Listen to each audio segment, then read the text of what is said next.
Crazyhouse is actually a very interesting variant and a very easy one to understand. Every time you capture one of your opponent's pawns or pieces, you get to have in your hand a pawn or piece that you captured that you can place on the board. You can't place pawns on the 8th rank, but you can place pieces with check, and you can place pieces with checkmate. So it's a game that it behooves you to capture as many as your opponent's pieces, and then you can use them to checkmate your opponent. Crazyhouse is a very, very tactical game because the pieces in the hand just put to shame any positional considerations and things like that. It's very, very tactical. It's a lot of fun. What happened to me when I started playing chess in 1972 is I fell in with a group of friends in the Seattle area, and we started playing Bughouse. I love Bughouse. It was an early start of enjoying all kinds of variations. We played losers chess and atomic chess and chess 1, 2, 3, and we played, I think we call it transformation chess. So what was transformation chess? So if you moved your bishop and attacked a knight, you captured the knight. Exactly at that moment that you captured the knight, you have a right to transform your bishop into the knight that you've captured or leave it as is. So if you can think about it for a moment, imagine yourself in a rook and pawn endgame. You got your rook on the 7th rank.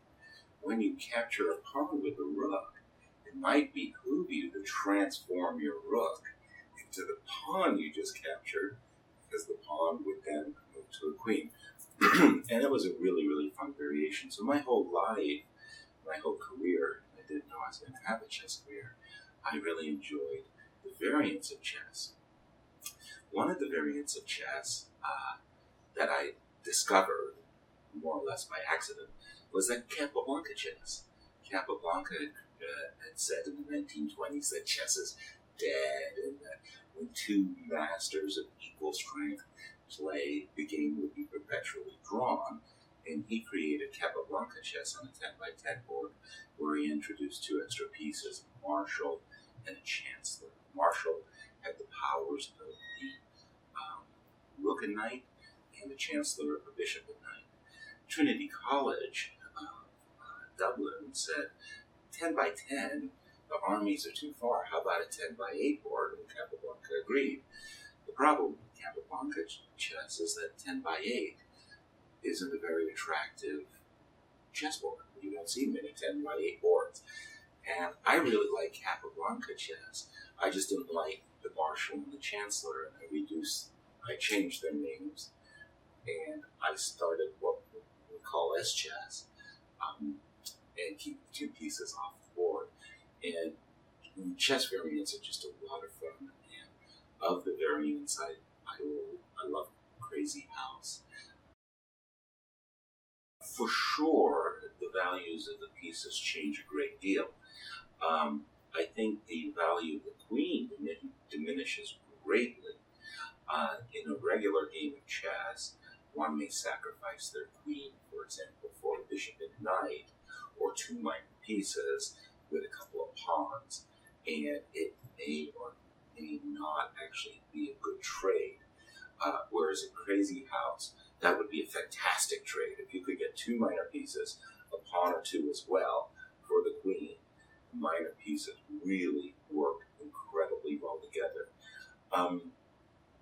In Crazyhouse, rooks aren't that great unless you have an 8th rank or a 1st rank attack, where the rooks are really good. So, in a sense, the major pieces in Crazyhouse, in my view, their values really go down. The value of pawn really goes up. It's nothing in Crazyhouse to sacrifice a knight for a pawn or a bishop for a pawn. Those are really, really common. If you could get 2 pawns for a knight, that's like an automatic decision. You don't even have to think about it. That's just really, really, really good for you. So, for example, in chess, you're playing Ruy Lopez, and sometimes you go bishop g5. The guy goes h6, attacking your bishop. drop your bishop back to h4. You go g5. And in regular chess, bishop g3 is a kind of an automatic move. In Crazyhouse, you would play knight takes g5, h takes g5, bishop takes g5. And this trade of a knight for 2 pawns is not only automatic, it probably gives the guy who sacrifices knight a really big advantage. So the value of the pawns go up, the value of the minor pieces go up, the value of the major pieces go down. And in chess, oftentimes you have a strategic outpost in the center of the board, d5 or something like that. A lot of those games where you have strategic outposts are meaningless in the face of an attack against your king. And really having an initiative against the king can really overwhelm a big material deficit. So Crazyhouse features tactics and combinations that are constantly ongoing. Mm-hmm. In chess, you make a combination and you run out of firewood. You can't give the guy the checkmate that your brilliancy deserved. In Crazyhouse, because you're capturing pieces and they come back on the board, it means that the embers of attack really don't die out unless you're just exhausted. You just didn't capture enough pieces to continue the attack. Well, absolutely, and in fact, I think there are a lot of openings in Crazyhouse that are just unplayable. For example, the Sicilian, which is extremely popular, is really a bad opening in Crazyhouse because it really weakens the c7 square. You can easily imagine in the Sicilian where you played the move c7, c5, I put a knight on d5, and then I sacrifice my bishop for a pawn anywhere on the board, and I then take the pawn that I now have in the hand, and I put it on the c7 square, supported by the knight on d5, and the queen on d8 is trapped. So there are certain openings. In English, I would read poorly. Sicilian, virtually unplayable. You have to look. The French defense is an interesting defense in Crazyhouse because you're creating some dark square weaknesses. In Crazyhouse, there's often a color complex, whether it be a light square complex or a dark square complex, that you can really easily kill. Interesting to me, I would have thought that in Crazyhouse, fianchettos were extremely dangerous. You can imagine as black, you played the move g6, you played the move bishop g7, you played the move knight f6. As white, I get 2 pawns.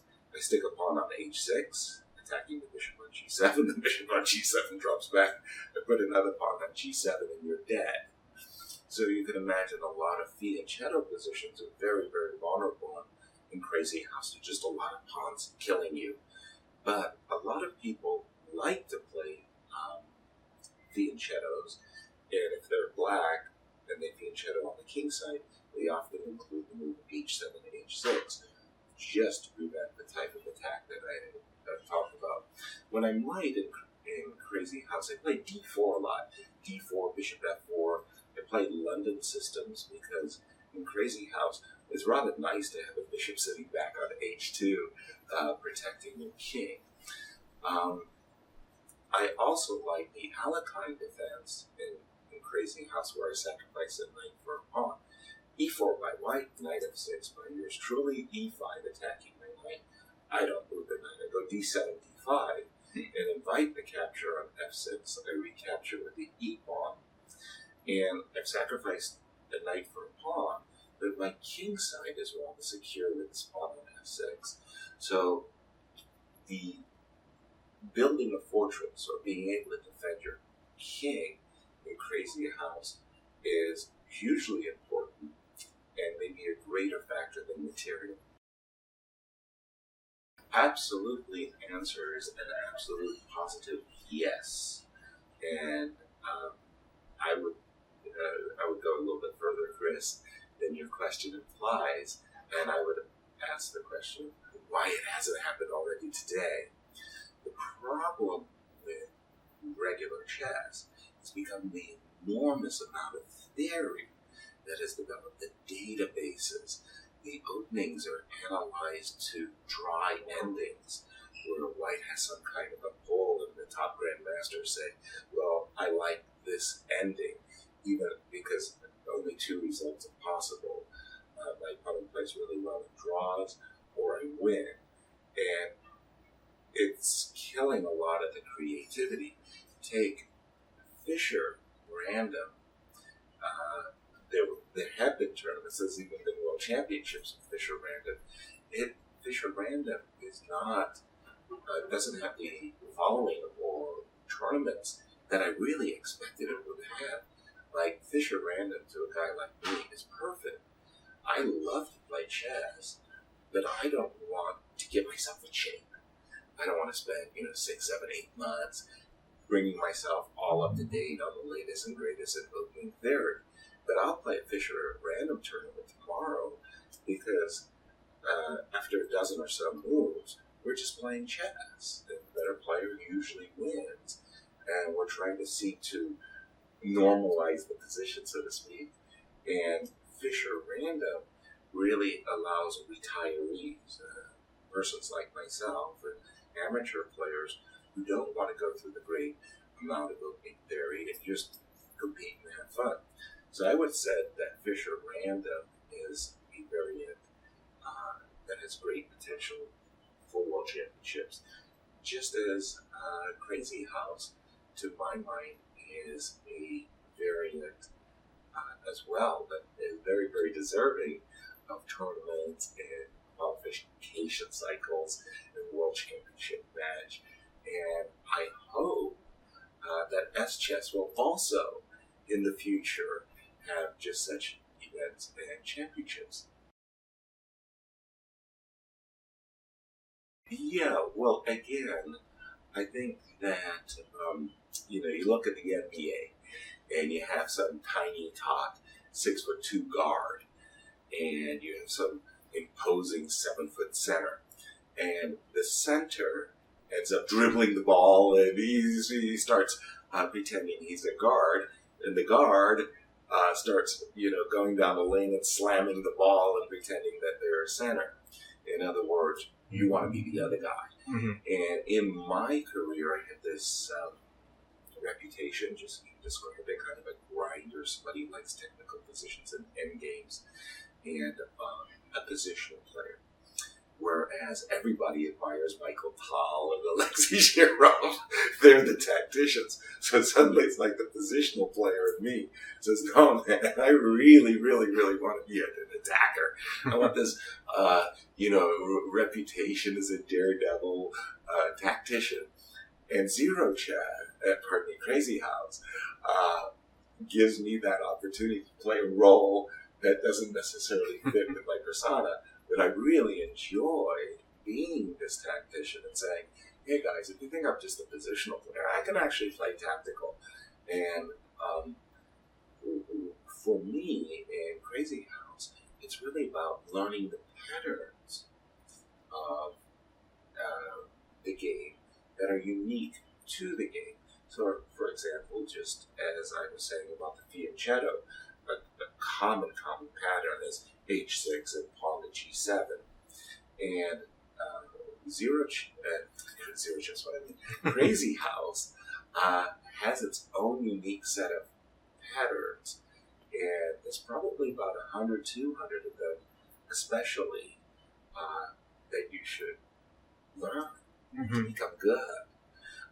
One pattern in Crazyhouse, which appears very often, but will never appear in regular chess. You are black, you have a pawn on g2 against a king on g1. And a very common idea in Crazyhouse would be to put a pawn on f2 check. The king would take the pawn on f2. Then you would put a knight on h1 with check. The king would go back, and then you put another pawn on f2, and it would be checkmate. So in Crazyhouse, it's common to have a knight on the corner supporting a pawn, a passer. But in regular chess, it's very rare to have the knight in the corner, which is supporting your pawns going up the board. So there are very many unique patterns that don't exist in regular chess that recur often in Crazyhouse. And just a shout out to the entire community of Lichess. For me, it's been a kind of a discovery. Happened a couple of months ago. Other sites have ICC, the site I played a lot, had Crazyhouse, but it was very, very difficult for me to get a game there. And Lichess was really this marvelous discovery. I'm a really, really, really big fan of the layout of the entire community. It's very easy to use the site, been very enjoyable, the number of tournaments, the community itself, they're very well-mannered, and I feel very graciously received at Lichess, and that has just been really a wonderful, wonderful discovery. And I'm going to be playing a lot more at Lichess. Also, to Jan, the world champion in Crazyhouse. He's a phenomenal player, and great respects to him and all that he's accomplished. And I hope it's going to take me a while, and I'm coming for you. I'm coming.